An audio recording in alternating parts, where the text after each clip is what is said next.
parler de l'évangélisation. Je vais te parler de l'évangélisation. On doit sortir de nos temples, on doit sortir de nos églises, on doit sortir de nos dénominations pour envahir le terrain pour évangéliser. Bien aimé, pour évangéliser. Et l'apôtre Paul, dans 1 Corinthiens 9, à partir du verset 16, pouvait dire, si j'annonce l'évangile, ce n'est pas pour moi un sujet de gloire, car c'est une nécessité. Annoncer l'évangile, c'est une nécessité. C'est une nécessité. Bien-aimé, c'est une nécessité pour toi d'aller évangéliser. Bien-aimé, c'est une nécessité, j'insiste, c'est une nécessité pour toi et moi pour qu'on aille évangéliser. Et ça nous a été imposé. Est-ce que tu as compris? J'ai dit, c'est une nécessité. Tu as compris? L'apôtre Paul pouvait dire l'évangélisation ou bien l'évangile lui a été imposé. Si j'annonce l'évangile, ce n'est pas pour moi un sujet de gloire, car la nécessité m'en est imposée. Est-ce que tu as compris? Dieu nous a imposé ça. Le Seigneur Jésus nous a imposé ça. Et avant de laisser ses disciples, avant de nous laisser, c'est l'une des dernières phrases, des dernières paroles. Jésus-Christ pouvait dire, allez et faites de toutes les nations mes disciples.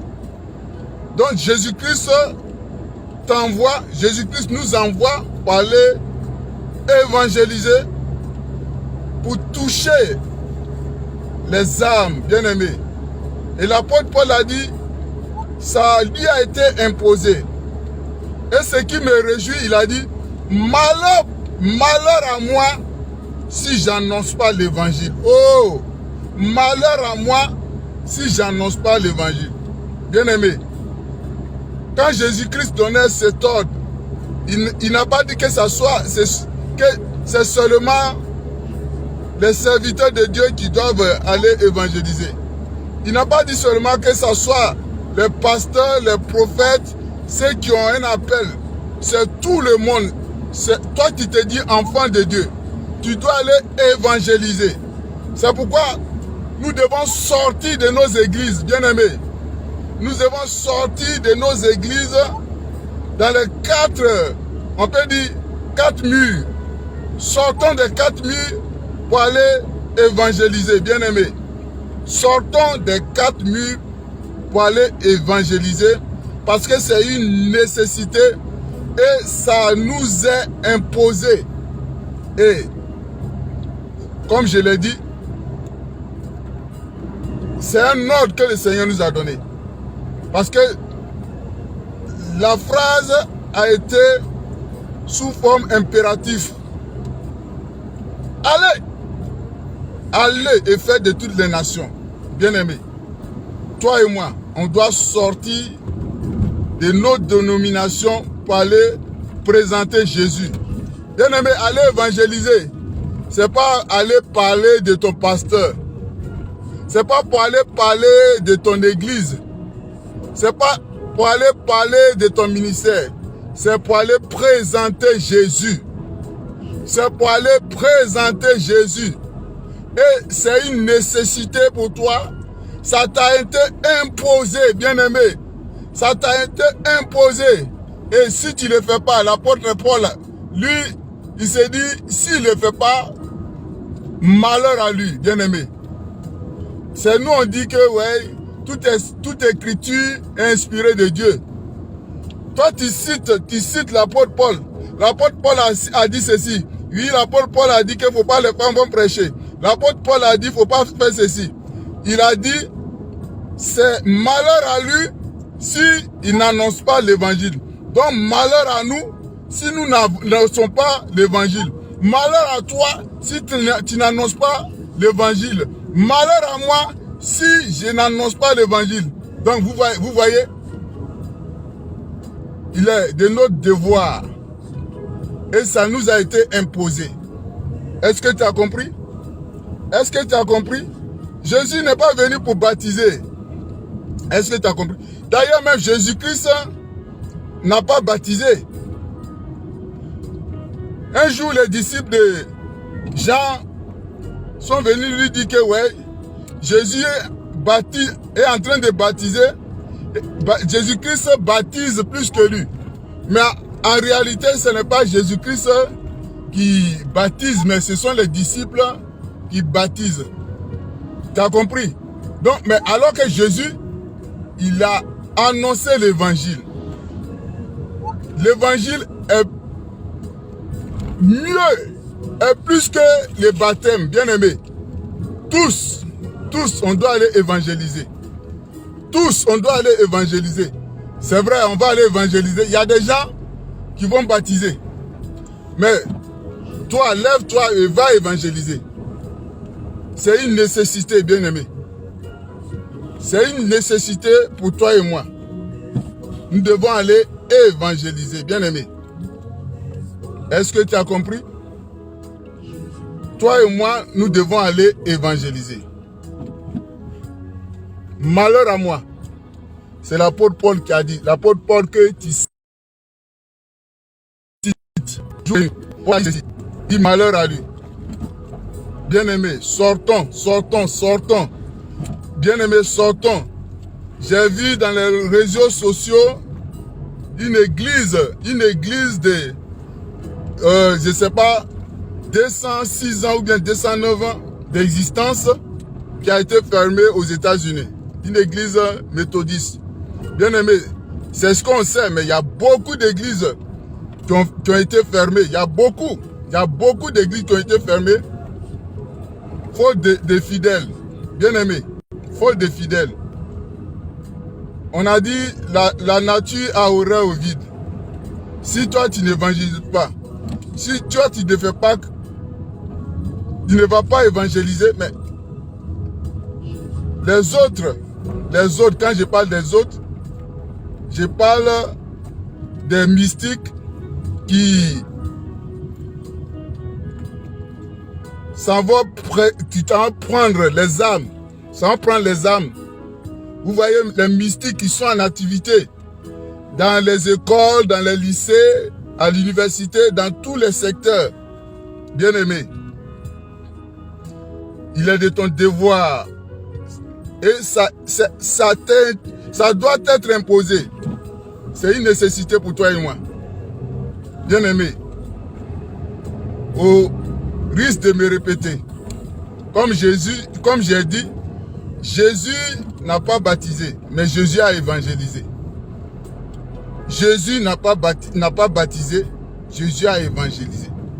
Donc, l'évangélisation est plus important. Va évangéliser et puis Dieu va susciter des gens pour former les gens. Est-ce que tu as compris? Est-ce que tu as compris? Va présenter Jésus. Va présenter Jésus, bien-aimé. Il suffit de demander l'aide du Saint-Esprit pour que le Saint-Esprit t'aide à aller présenter Jésus-Christ. Alléluia. Comme j'ai dit, l'apôtre Paul, dans 1 Corinthiens 9, le verset 16, a dit, l'évangélisation lui a été imposée. Lui a été imposée. Comme toi et moi, l'évangélisation nous a été imposée. On doit se lever pour aller parler de Jésus. Lève-toi pour aller parler de Jésus. Et tu dois commencer dans ta famille. Bien-aimé, tu te dis chrétien et dans ta famille, tu n'es pas en mesure de parler, de présenter Jésus. Il faut faire la publicité de Jésus. Jésus, c'est le meilleur produit. Le meilleur produit. Bien-aimé, parle de Jésus à ton entourage. Il suffit de s'aimer. Sème seulement. Sème seulement. Bien-aimé, aller évangéliser, c'est comme si tu allais enfouir. Tu allais enfouir un grain dans le sol. Bien-aimé, quand tu t'en vas planter les grains, tu t'en vas enfouir les grains dans le sol. Est-ce que tu sais à quel moment le grain pousse? Non. Si tu veux, il faut veiller. Il faut dormir à côté de la graine. Tu sais pas, tu ne sauras pas à quel moment la graine va pousser. C'est la même chose. C'est Dieu qui va toucher les cœurs des gens. Est-ce que tu as compris? Donc, lève-toi et va évangéliser. Va parler de Jésus, bien-aimé. Va parler de Jésus. Et l'apôtre Paul aussi nous a dit que ce n'est pas pour baptiser que Jésus-Christ l'a appelé. Mais nous, on est là, on joue dans nos églises, on organise des fêtes, on organise les mariages, on organise... Non, c'est vrai. Il faut ça, mais ce qui est mieux, c'est aller évangéliser, aller chercher les âmes, aller arracher les âmes dans le camp de Satan. Bien-aimés, sortons de nos églises. Sortons de nos églises, bien-aimés. Sortons de nos églises. Sortons de nos églises. La nature a horreur au vide. Sors de ton église, bien-aimé.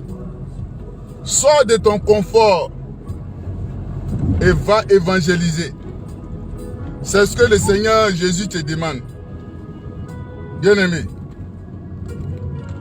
C'est ce que le Seigneur Jésus te demande. Dans 1 Corinthiens 1, à partir du verset 17, que je vais te lire. Ce n'est pas pour baptiser que Christ m'a envoyé. C'est pour annoncer l'évangile. Et cela sans la sagesse de langage. Est-ce que tu as compris? Paul a dit ce n'est pas pour baptiser que Jésus-Christ l'a appelé. Et plus haut, hein? Et plus haut, il pouvait dire, au verset 14, je rends grâce à Dieu de ce que je n'ai baptisé aucun de vous. Est-ce que tu as compris? Je rends grâce à Dieu de ce que je n'ai baptisé aucun de vous, excepté Crispus et Gaius, afin que personne ne dise que vous avez été baptisés en mon nom. Ça veut dire que vous avez été baptisés au nom de Paul. Voilà, au nom de Paul. Mais Jésus-Christ l'a envoyé pour évangéliser. C'est pas pour baptiser.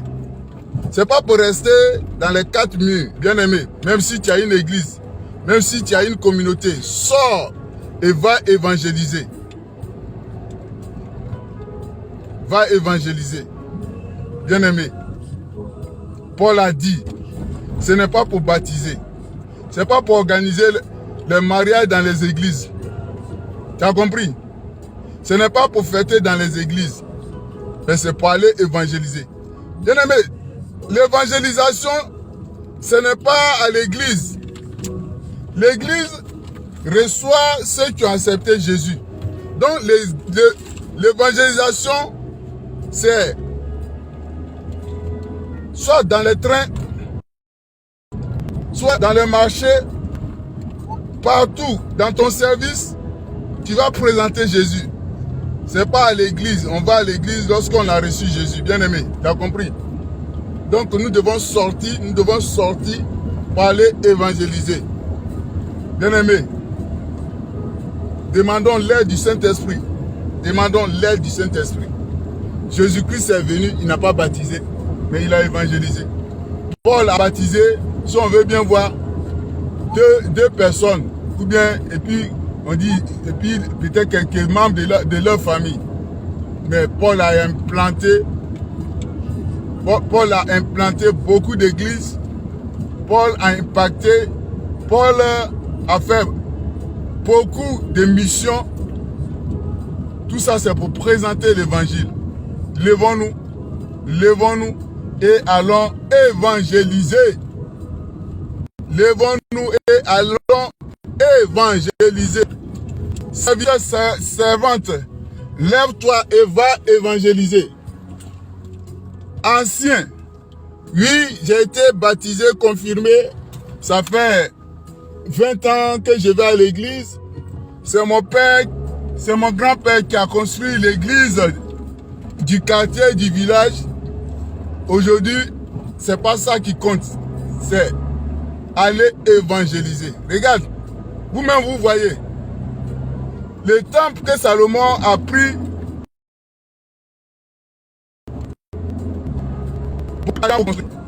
a été détruit. Et vous vous souvenez, au temps de Zorobabel, où on dit la gloire de la seconde maison sera plus que la première. Ils ont rebâti le temple, ça a été détruit encore. Vous voyez? Non, ce n'est pas l'église, les 4000 qui comptent, mais c'est l'église corps du Christ qui compte. Bien-aimé, je t'encourage.